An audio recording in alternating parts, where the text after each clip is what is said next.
एक बुढ़िया थी। उसका एक ही बेटा था। वह हमेशा यही सपने देखती थी कि उसके बेटे का विवाह होगा तो बेटा और बहू दोनों मिलकर उसकी बहुत सेवा करेंगे और उसे घर का भी काम नहीं करना पड़ेगा। धीरे धीरे वह दादी बन जाएगी और उसका घर स्वर्ग बन जाएगा। आखिर वह दिन भी आ गया जब बुढ़िया के बेटे का विवाह बड़ी धूमधाम से हुआ। वह दादी भी बन गई, लेकिन संयोग से उसका कोई भी सपना पूरा नहीं हुआ। बुढ़िया का बेटा तो सुबह काम पर चला जाता और पोता स्कूल चला जाता, तब बहू उसके साथ बहुत बुरा व्यवहार करती।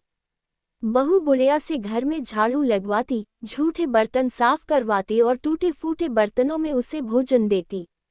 शुरू में तो बहू अपने पति और बेटे के पीछे ही बुढ़िया से झगड़ती थी, लेकिन धीरे धीरे वह अपने पति के सामने भी बुढ़िया का अपमान करने लगी। एक दिन टूटे बर्तनों में बुढ़िया को भोजन करते देखकर उसके बेटे को बहुत दुख हुआ। उसने अपनी मां का पक्ष लेते हुए अपनी पत्नी को बहुत डांटा। पति पत्नी दोनों में बहुत कहासुनी हो गई।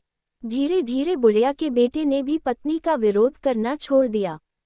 धीरे धीरे पोता बड़ा होने लगा तो वह अपनी मां का विरोध करने लगा।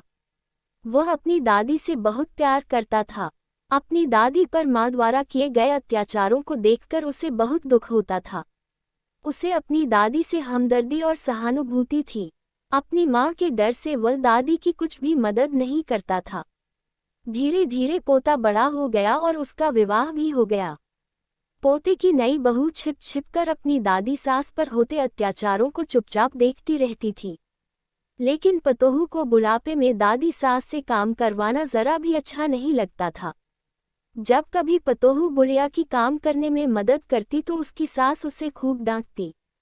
पतोहू जब कभी दादी सास को रोते हुए देखती तो उसे बहुत दुख होता था। एक बार बुढ़िया बीमार पड़ गई और परलोक सिधार गई।